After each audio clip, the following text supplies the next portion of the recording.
Você sabe que uma unidade de tratamento de esgoto é destinada, obviamente, ao tratamento de esgoto. Mas sabe também que durante este tratamento é gerado subproduto como lodo excedente.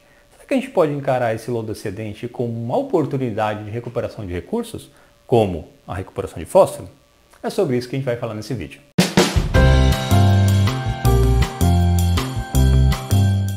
Fala pessoal, bem-vindo de volta ao canal Guia do Saneamento. Aqui quem está falando é o professor Thiago Belli. E no vídeo de hoje, pessoal, a gente vai abordar um pouquinho sobre a recuperação de fósforo na forma de estruvita a partir do lodo gerado em estações de tratamento de esgoto. Lodo excedente, né, pessoal?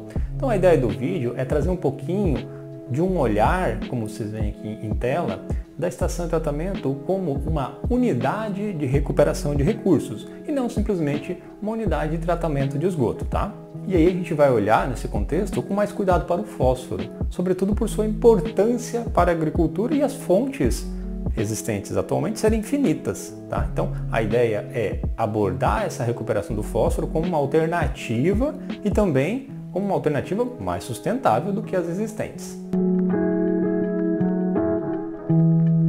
Bem, vamos lá então, pessoal. Quando a gente olha por uma estação de tratamento de esgoto, a gente consegue perceber que atuam ali durante o tratamento de esgoto alguns processos, né? Como vocês veem em tela aí, processo físico, processo biológico, processo físico-químico, que vão ali atuando em conjunto para depurar, né? Para tratar aquele esgoto sanitário e transformá-lo num efluente tratado, né? Ao passo que este tratamento vai ocorrendo, a gente tem também, durante essa passagem pela ET do efluente, a geração de subprodutos, né? Na forma de, como vocês veem em tela aqui, ó, de lodo excedente, né? E esse lodo excedente, pessoal, que é gerado continuamente, sobretudo quando a gente usa processos aeróbios, como processos de lodos ativados, ele tem componentes presentes, né? É de suspeitar aí que tenha muita matéria orgânica, que tenha alguma coisa relacionada a nitrogênio, alguma coisa relacionada a fósforo, e de fato quando a gente olha para essa composição, onde vocês veem aqui uma publicação lá da IWA, né, a International Water Association, a gente tem destacado aqui em vermelho presença de nitrogênio, de fósforo, de celulose, de ferro, de proteína, de energia. Vejam que a gente tem uma série de componentes nesse resíduo que é gerado na estação e que de repente dá para reaproveitar, né? De repente dá para a gente se usar de alguma técnica para recuperar esse nitrogênio, para recuperar esse fósforo, que é o assunto da nossa aula de hoje. E assim a gente, de repente, pode passar a chamar essa estação não mais como unicamente uma unidade de tratamento de esgoto, né? Ela pode muito bem ser uma unidade de tratamento de esgoto, mas também ser uma unidade de recuperação de recursos, né, pessoal? Então vejam que em função da presença de todos esses compostos, a ET passa a ser vista com um outro olhar, né? De repente a gente precisa nesse outro olhar ter uma quebra de paradigma, de tal maneira que a gente enxerga como uma unidade para recuperar recursos, não simplesmente para tratar, né? Porque a ET, como eu já abordei aqui algumas vezes no canal, é uma unidade que transforma, né, o poluente da fase que está na fase aquosa para a fase sólida, que é a biomassa, ou então para a fase gasosa, que é o CO2, que é o metano. Então, essa quebra de paradigma é olhar para esses subprodutos gerados ali, para essas outras fases para onde o poluente vai e encarar ele como uma oportunidade, né? Então vejam que quando a gente olha para uma estação, a gente pode muito bem agregar valor, como eu coloco aqui na parte superior, de pegar minha caneta para que vocês me acompanhem. Olha só. Então agregar valor é energia, como isso, né? Se a gente usar processos anaeróbios, como eu já abordei aqui no canal, aquele que não tem presença de oxigênio e gera biogás, e se esse biogás for queimado, pode gerar energia. Então a gente consegue agregar valor à energia pensando nesse subproduto, o lodo fermentando aqui, ó, vocês veem, nesse digestor anaeróbio, gerando biogás que depois é queimado. Então veja que é uma oportunidade. E nesse outro lado aqui, ó, agregando valor à água, como será que isso pode ser feito? Bem, é só a gente pensar na reutilização daquele efluente tratado, né? Você pode pensar numa irrigação, você pode pensar na lavagem de ruas, você pode pensar numa série de oportunidades aí de uso inicialmente não potável que pode ser reaproveitado. Olha só aqui embaixo, agregando valor aos materiais.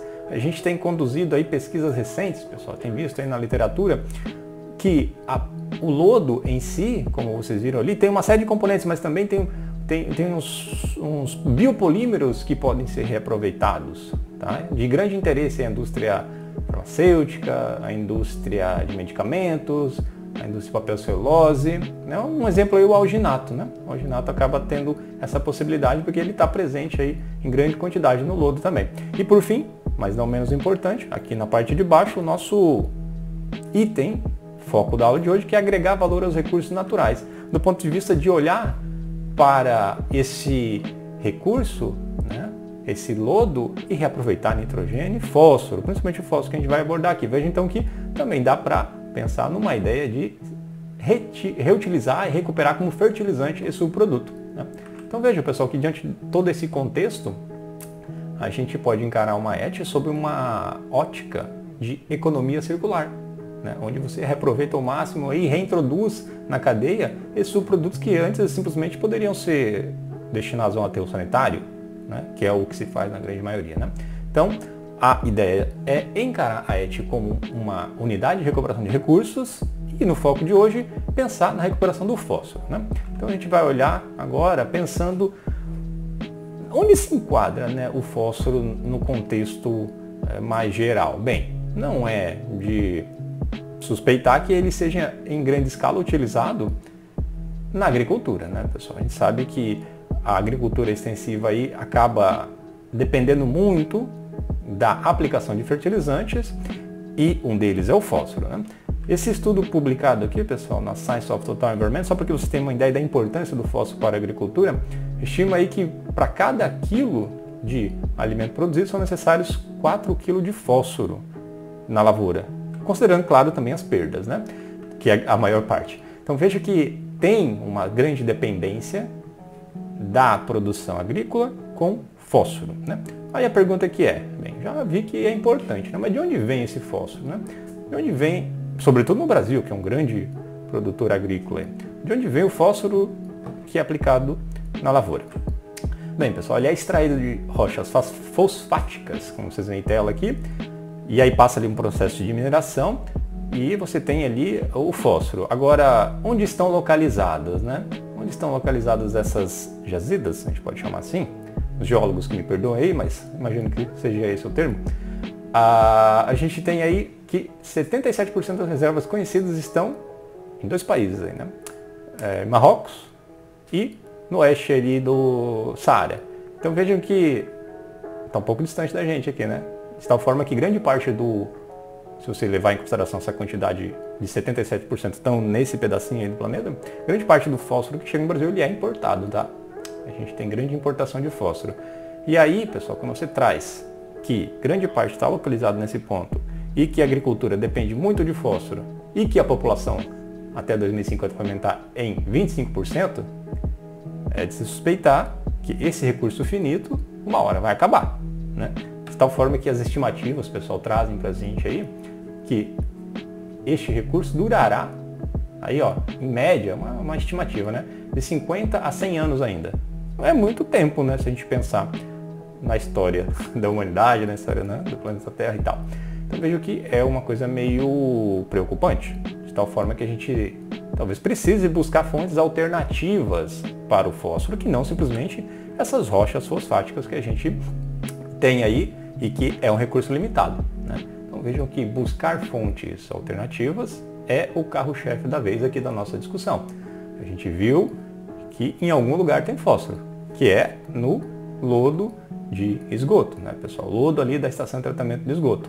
Então esse fósforo pode muito bem ser uma fonte alternativa, pode muito bem ser considerado como uma fonte alternativa. E é o que a gente vai discutir agora, né? Como que a gente pode recuperar esse fósforo que está presente ali no lodo? A gente já viu que tem, a gente já viu que é importante para a economia, para a agricultura. E como é que faz para remover esse fósforo dali e botar ali na prática, né? Eu quero botar na lavoura, eu não vou simplesmente pegar o lodo e jogar ali na lavoura. Não é assim, tem técnica e é o que a gente vai abordar aqui, né, pessoal? Mas o método, já adiantando a vocês, que a gente vai utilizar é a precipitação de estruvita. É um nome estranho, né? Um nome talvez novo aí para vocês, mas é esse método e eu vou explicar para vocês agora. Antes disso, pessoal, a gente precisa olhar um pouquinho primeiro para a estação de tratamento. A gente já viu lá em outros vídeos no canal, que o esgoto, né, ao passar pela estação, passa aqui, no caso, um lodo ativado convencional, né, decantador primário, tanque de aeração, decantador secundário, efluente tratado e aqui o nosso subproduto. Então vem aqui, gera esse subproduto durante o tratamento que a gente já viu, que é lodo, que é biomassa excedente, que cresce às custas ali da matéria orgânica presente no esgoto, entre outros nutrientes, né? Aí a pergunta é, o que tem que fazer com esse lodo? Antes da gente olhar ali na apresentação da Estrovita, é importante fazer este preâmbulo aí para que vocês se contextualizem melhor. Este lodo excedente, pessoal, deve passar por todas essas etapas aqui, ó. Adensamento, você vai concentrar um pouco mais, vai estabilizar, que é uma etapa muito importante, sobretudo quando você usa lodos ativados convencional, sai com muito teor de orgânicos esse lodo. Tá? Tem muita matéria orgânica ali, você precisa reduzir, por isso a etapa de estabilização. Aí as etapas seguintes, basicamente a remoção de água e desinfecção. E claro, por fim, a disposição do aterro. Então veja que é todo um contexto de gerenciamento de um subproduto gerado durante o tratamento aqui do nosso esgoto, né? Inclusive, pessoal, isso é muito custoso para a ET, toda essa etapa aqui.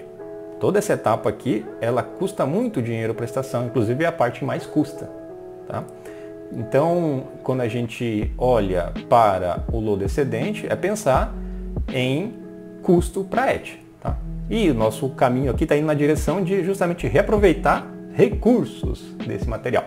Então vejam que, ao olhar para a estabilização, a gente está pensando em reduzir uma carga orgânica. E se a gente pensar num método que reduz de maneira anaeróbia, né, esse conteúdo orgânico, pode ficar até mais barato essa estabilização, em comparação ao processo aeróbio, que vocês veem aqui em tela, né, que tem um agitador aqui, isso consome energia, obviamente. Né?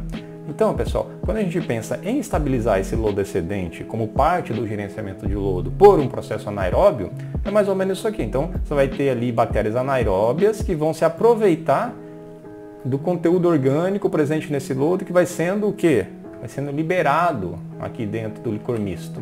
Vejam que esse lodo, quando cai dentro do digestor anaeróbio, que é a etapa de estabilização, ele vai liberando, além de material orgânico que é aproveitado pelas bactérias anaeróbias, vai liberando também, olha só, fósforo. Porque esse lodo excedente aqui, ó, ele é rico em fósforo. Rico assim, tem uma quantidade ali importante se você levar em consideração toda a massa de lodo presente, né? E libera nitrogênio, e libera magnésio, ou seja, todo o conteúdo celular daquilo que estava lá fazendo tratamento e depois foi destinado como lodo excedente para a etapa de estabilização, vai sendo liberado no licor misto. Tá? E aí que entra o pulo do gato. Né? Então vejam que quando você está fazendo esse processo de digestão, obviamente que vai ter um sobrenadante aqui dentro do seu tanque de estabilização de lodo, né? Dentro do seu digestor anaeróbio. Esse sobrenadante ele vai ser reencaminhado lá para a unidade de tratamento, né? Porque você está fazendo aqui só a estabilização do lodo excedente.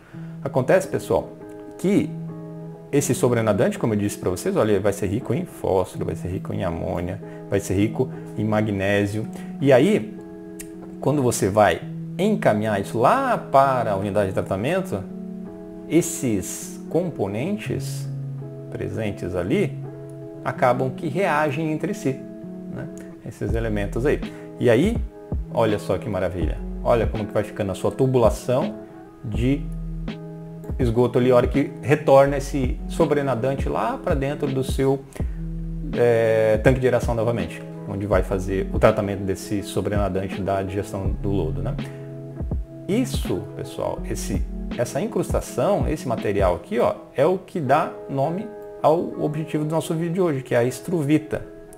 Então veja que a Estrovita é formada por magnésio, por nitrogênio amoniacal e por fósforo e água, né? Então vejam que é justamente o elemento que a gente quer recuperar, no caso do nosso foco hoje aqui, né? O fósforo, ele está precipitado ali nessa tubulação. Poxa, se é algo que eu preciso e está ali naturalmente ocorrendo, será que tem alguma maneira de eu conseguir controlar isso e fazer essa precipitação de maneira controlada em alguma unidade de tratamento? É aí que vão entrar as técnicas de precipitação de Estrovita de maneira intencional dentro do seu sistema de tratamento. Não porque simplesmente foi entupindo ali, atrapalhando o retorno do licor misto, né?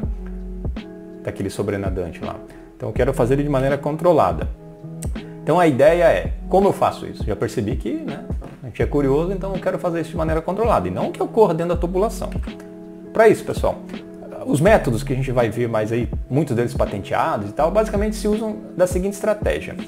É pegar este sobrenadante, né, encaminhar, claro, logo que ele sai ali do teu digestor de lodo, encaminhar para um tanque onde você vai adicionar excesso de magnésio, porque o magnésio é meio que o elemento limitante da reação, né? Então você vai pôr lá um pouco de magnésio e controla o pH numa faixa mais alcalina. E aí você favorece a precipitação de estruvita. Ela vai precipitar, ela vai simplesmente ficar incrustada na tubulação. Agora você está fazendo o caminho de que ela precipite e vá para o fundo ali do seu tanque. E aí você tem a formação da estruvita, né?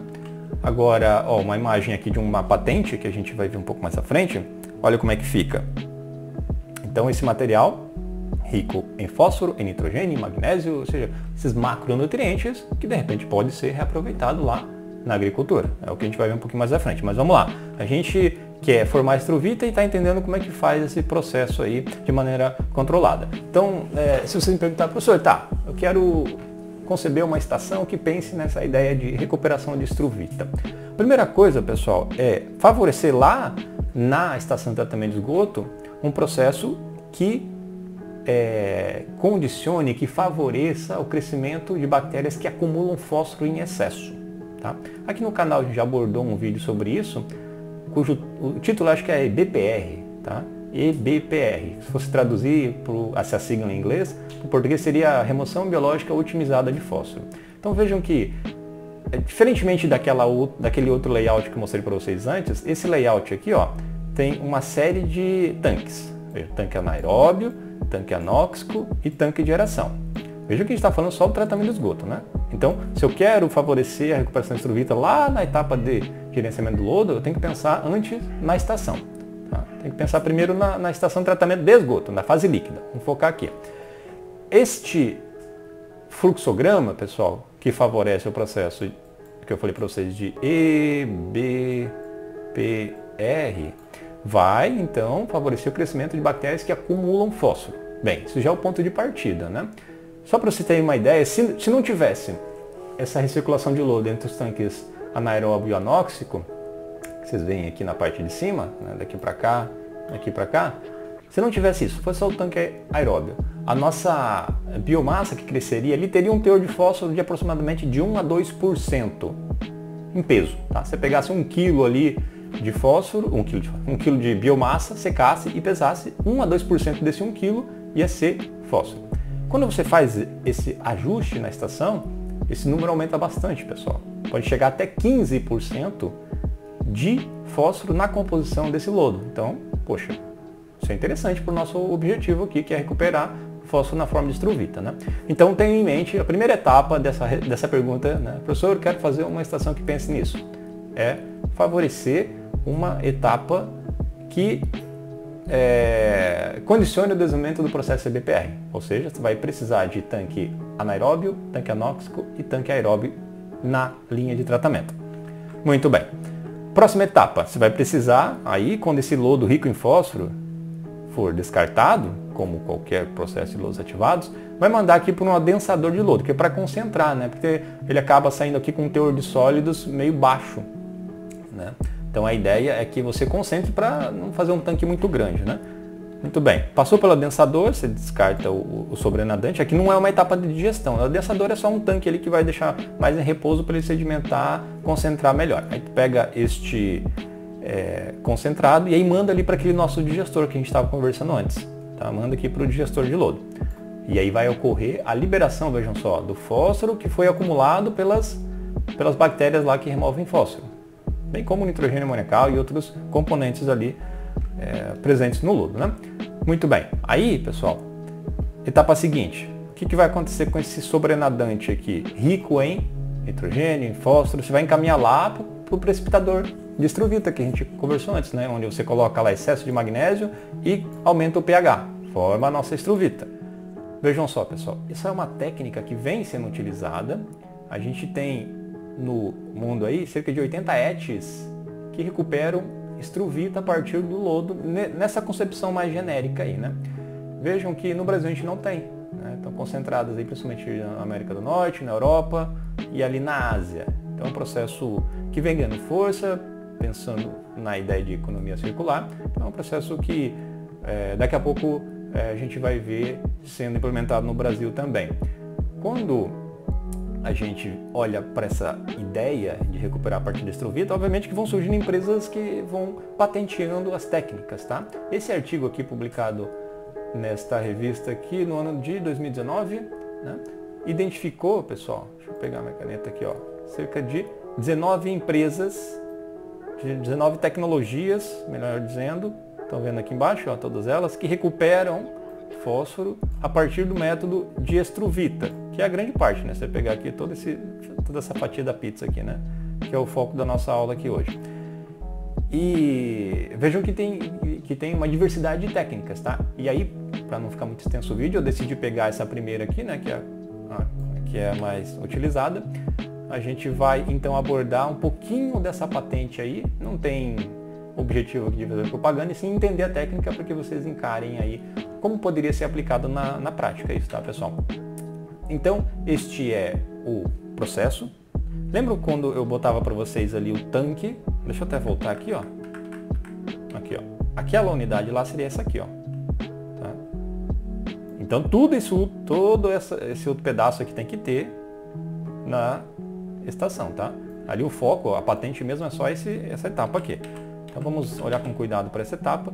Vejam aqui, ó, a entrada do sobrenadante do digestor anaeróbio, a entrada do cloreto de magnésio, tem também controle de pH. Aí, pessoal, vai saindo aqui, ó. Claro que é um esquema, né, um simplificado, mas a estrovita que a gente tinha visto naquela foto anterior.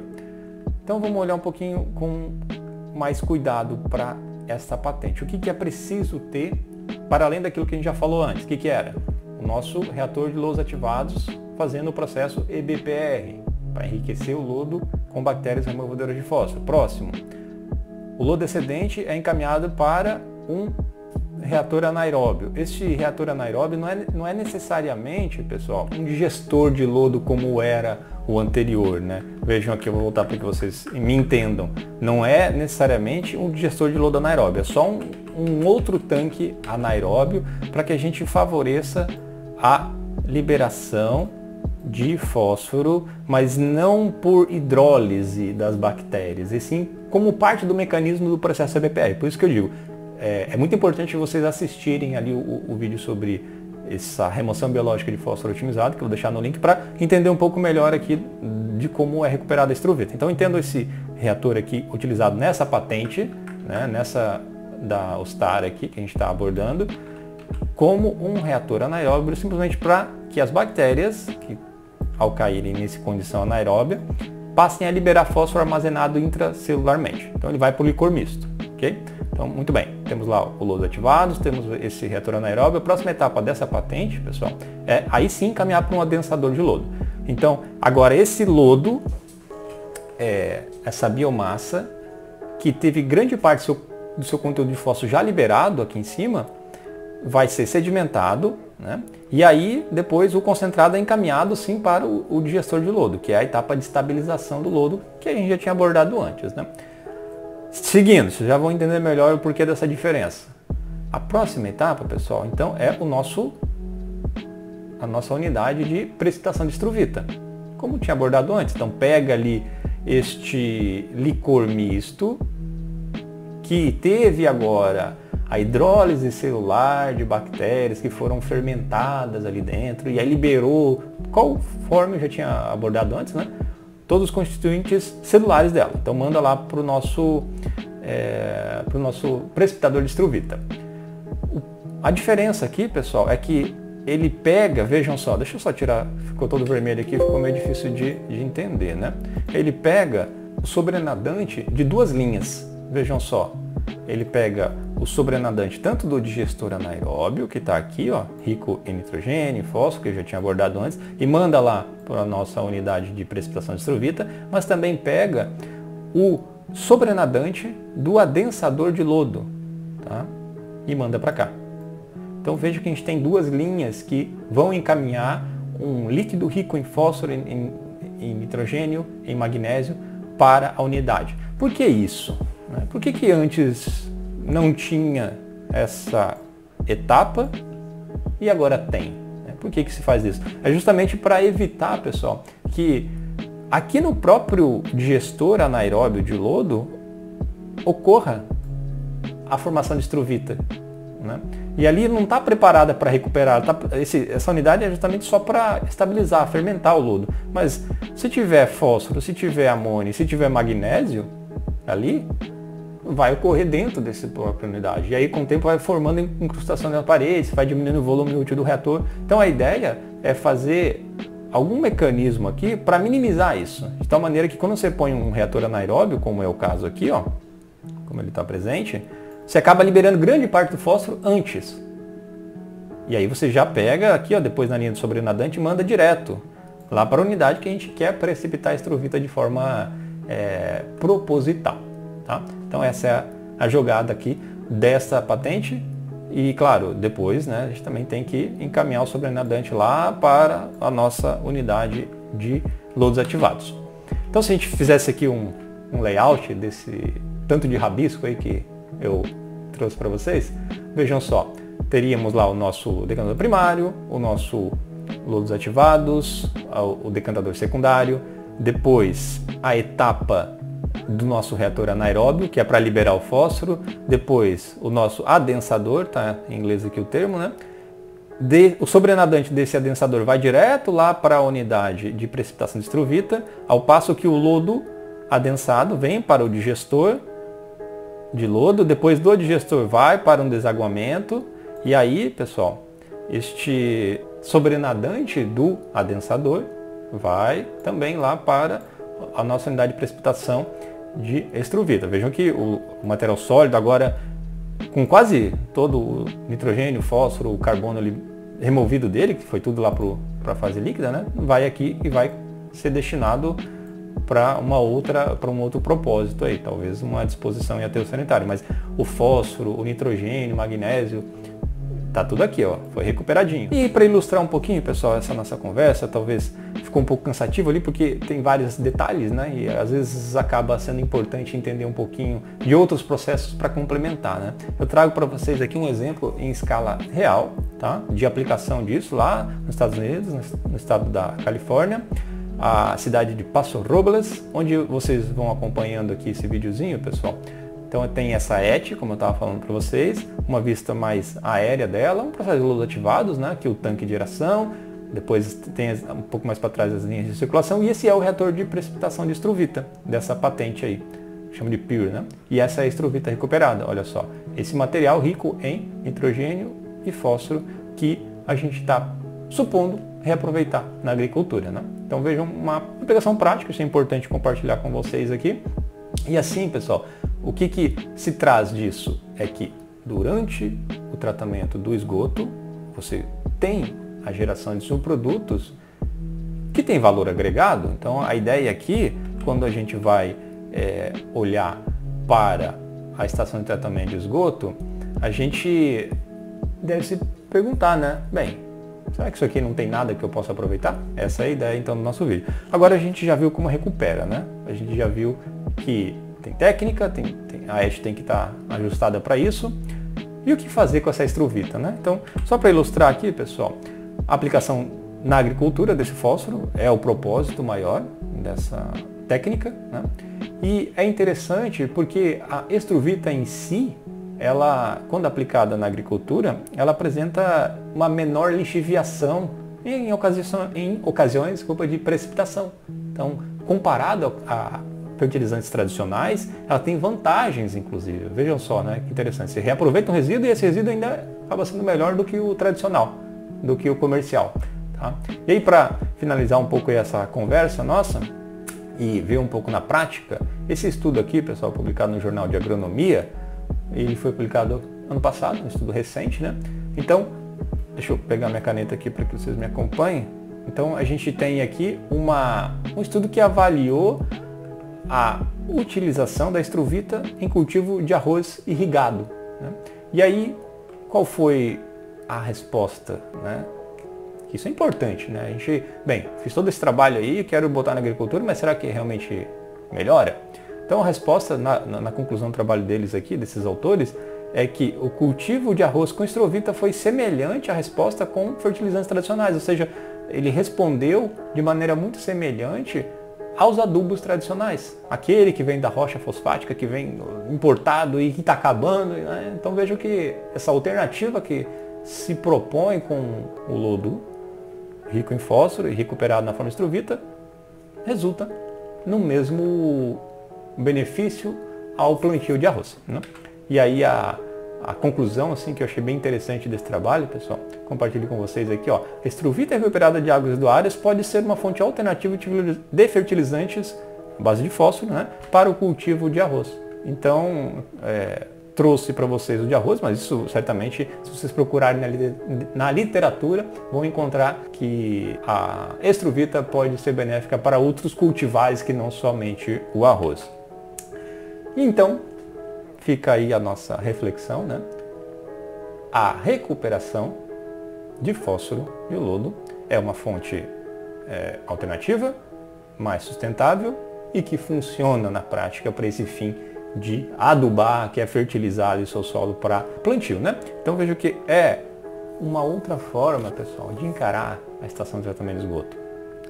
Ao invés de olhar para ela unicamente como uma unidade mal cheirosa, que recebe esgoto e que é custosa e que você paga por isso, talvez a ótica esteja um pouco equivocada, talvez a ótica precisa olhar para ela como uma oportunidade, né? Então, o propósito do vídeo, além de ir na parte técnica, de como faz para recuperar, é trazer também um alerta, né? Será que a gente está encarando as coisas aí relacionadas ao gerenciamento de resíduo com o olhar correto? Né? Então fica aí a reflexão, eu fico por aqui, deixo aqui as referências, vou deixar na descrição abaixo. Espero que o vídeo tenha contribuído aí para entender um pouquinho melhor sobre a recuperação de estrovita, recuperação de fósforo na forma de estrovita. Se o conteúdo for interessante para ti, comente aí, tem outras abordagens que a gente pode discutir aqui no canal, né, nessa ótica de recuperar. Por exemplo, a gente pode pensar na recuperação de energia, até já abordei um vídeo aqui no canal sobre produção de energia a partir do metano, mas tem uma outra abordagem interessante que a gente pode trazer, a recuperação de água, né, na forma de reuso de água, desse efluente que sai tratado aqui, agregar valor aos materiais, tá, pessoal? Tem também essa outra abordagem. Se algum desses tópicos aí for do seu interesse, comenta aí, que eu vou ter o maior prazer aí de trazer um vídeo para vocês abordando essas técnicas, beleza? Valeu, valeu, até o nosso próximo vídeo. Um abraço.